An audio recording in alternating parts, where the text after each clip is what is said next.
and I am a huge fan, and I can only learn from his greatness. Don is just incredibly thirsty, and he thinks Hasan is hot. And that's really where the analysis stops for Don.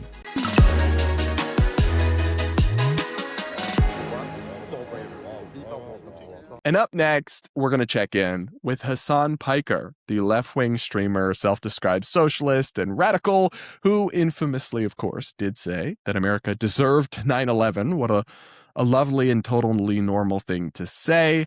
Well, the extreme figure is getting even more love lately, this time from Don Lemon, the former CNN journalist turned progressive activist, pseudo-journalist, independent commentator.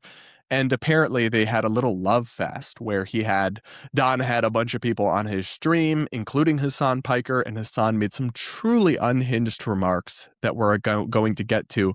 But first, just watch this glowing introduction that Don gave Hasan. Apparently he's a big fan, and I have a theory about why. Let's listen. So I am joined by some esteemed guests. I'm so happy to have Hasan Piker is here. He's a political commentator, a content creator who live streams daily on Twitch and on YouTube. And I am a huge fan, and I can only learn from his greatness here in the streaming world. I can only learn from his greatness. I mean, I guess he is great as a streamer in terms of objectively being successful. Like, sure, you can't knock that Hasan does numbers and is relevant and is a big figure, but he's also evil and openly supports designated terrorist groups and says that Republicans should be murdered on his stream.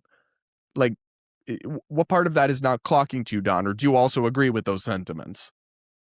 I think the truth is, and here's my hot take, my conspiracy theory, gay to gay. Don is just incredibly thirsty, and he thinks Hasan is hot.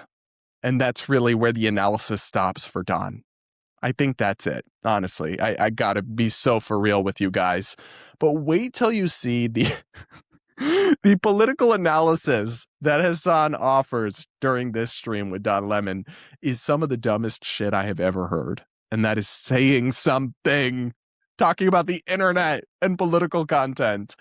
First, though, guys, do make sure to subscribe. Do hit the like button if you haven't yet. And please consider becoming a channel member here on YouTube if you can. I call out the far left and the far right. I try to bring you this independent, sane take. But of course, the algorithm rewards extremism and people who pander exclusively to one side. So I'm like PBS. I need support from viewers like you. Become a channel member now if you can. You will unlock access to early access, full-length, ad-free episodes with no annoying YouTube mid-rolls.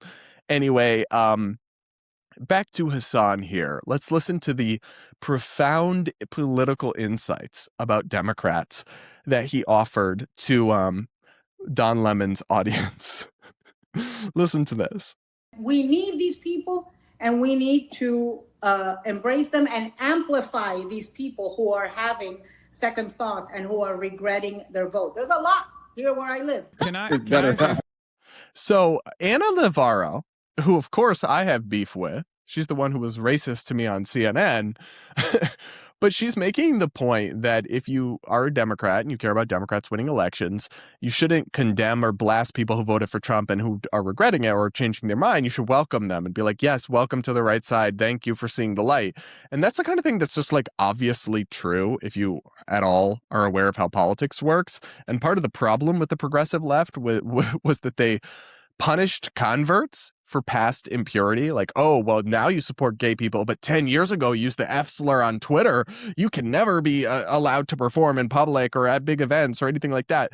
And that is just such a recipe for a toxic political movement that no one's going to want to join.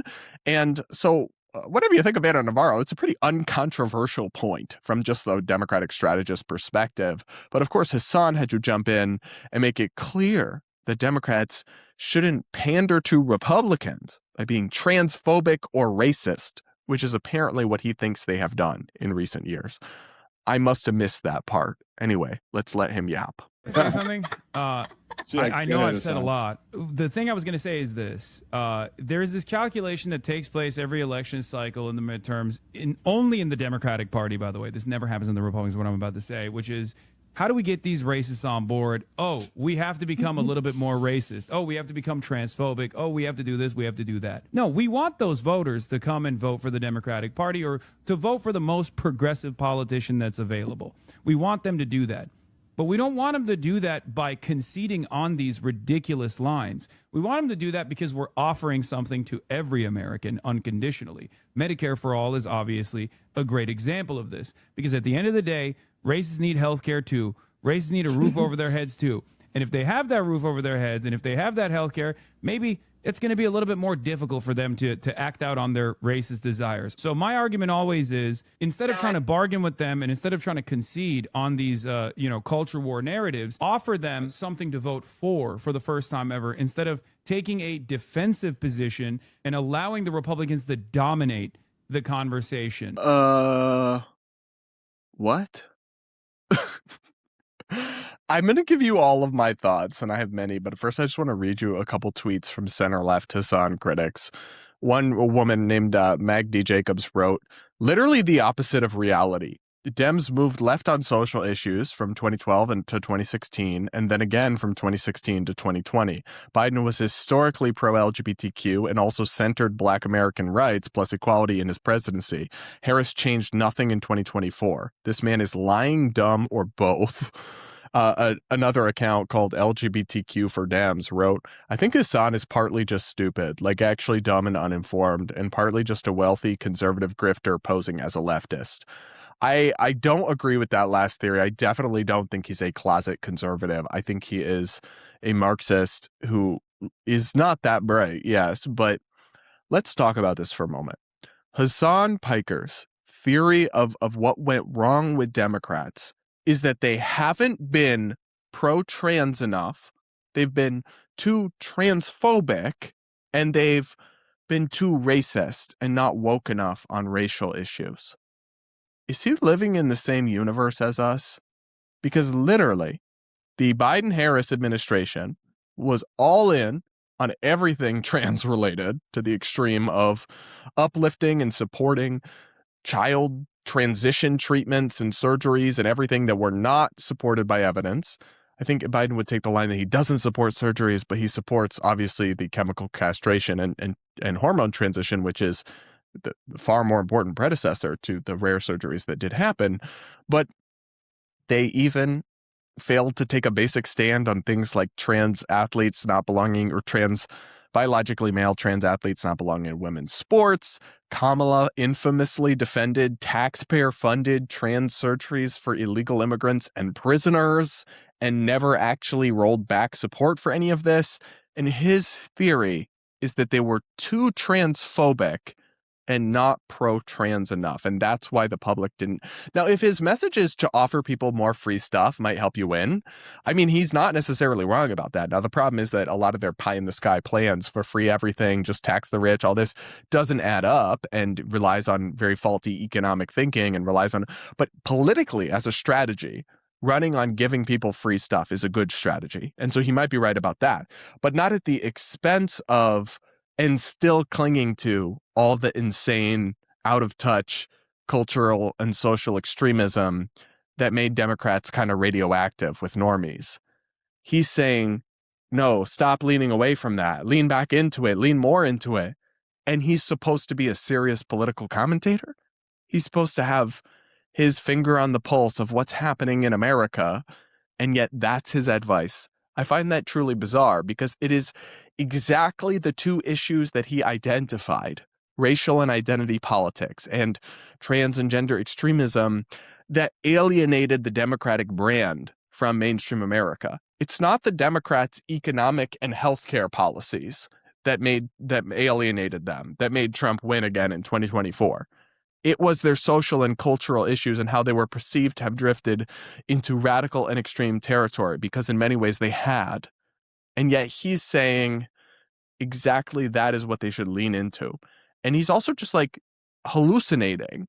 Where I miss the part where Democrats became super racist and transphobic every election. Like, how is this a serious person? The funny thing is he's kind of a himbo, like that he I've heard that expression used for him. There's not a lot happening upstairs, but because he's aesthetic, and because he's like kind of entertaining and fun on his stream, and because people find him attractive, he's been kind of turned into this left-wing celebrity who apparently some of them think is going to be like a left-wing Joe Rogan, which misses the point on many levels because one, Joe Rogan used to be the left-wing Joe Rogan, and then y'all called him transphobic a million times until he voted for Trump. And two, Hasan doesn't have the mass appeal because he's just too dang radical and too dang fringe and too dang anti-American, really. Yet, people still turn to him as like Don Lemon did. Oh, he's so amazing. He's just an example I should look up to. Actually, he's a crazy extremist who is incredibly toxic and fuels the rise in political violence and this kind of at each other's throat approach to politics. And he's somebody who should be considered radioactive to Democrats and kept away from them.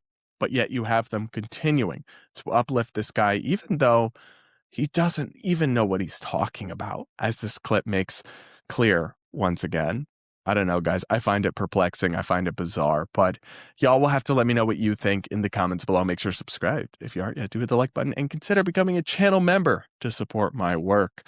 I am competing, of course, with the illustrious likes of Hasan Piker. But of course, I mean, he's got 1,000x the reach of me, so he must be doing something right. You guys, let me know what you think in the comments below. And that'll be it for today's episode of the Brad vs. Everyone podcast. Thanks so much for listening, and we'll talk again real soon.